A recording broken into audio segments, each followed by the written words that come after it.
নমস্কার, আমি পিঙ্কি। সবাইকে স্বাগতম আমার ইউটিউব চ্যানেলে। কেমন আছেন সবাই?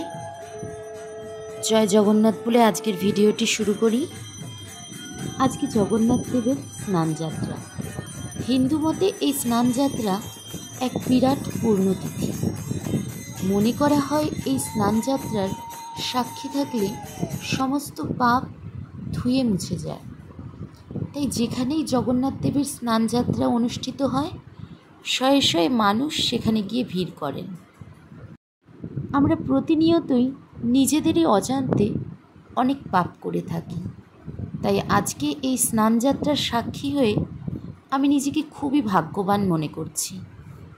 প্রথমে বিগ্রহগুলিকে নানান ফলের রস, ঘি, মধু দিয়ে অভিষেক করানো হয়। তারপর 108 কলসি জল দিয়ে জগন্নাথ দেবের স্নান করানো হয়। লোকমুখে প্রচলিত আছে এই স্নান করানোর পরেই জগন্নাথ, বলরাম, সুভদ্রা জ্বরে পড়েন।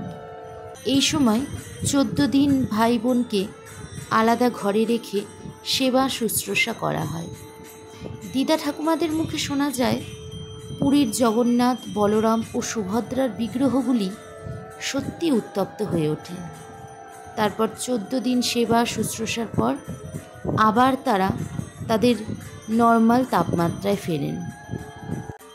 ভগবানের বিগ্রহগুলির তপ্ত শরীর আমাদের আবার ভাবতে বাধ্য করেন আসলেই তিনি আমাদের মধ্যে বিরাজমান। আমরা তাকে দেখতে পাই না ঠিকই, কিন্তু অনুভবে তিনি আছেন।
জয় জগন্নাথ যেন আপনাদের সকলকে ভালো রাখে, সুস্থ রাখে। তাহলে ভিডিওটা এখানেই শেষ করছি। সবাই ভালো থাকবেন, সুস্থ থাকবেন। ভিডিওটি ভালো লাগলে একটা লাইক করে দেবেন।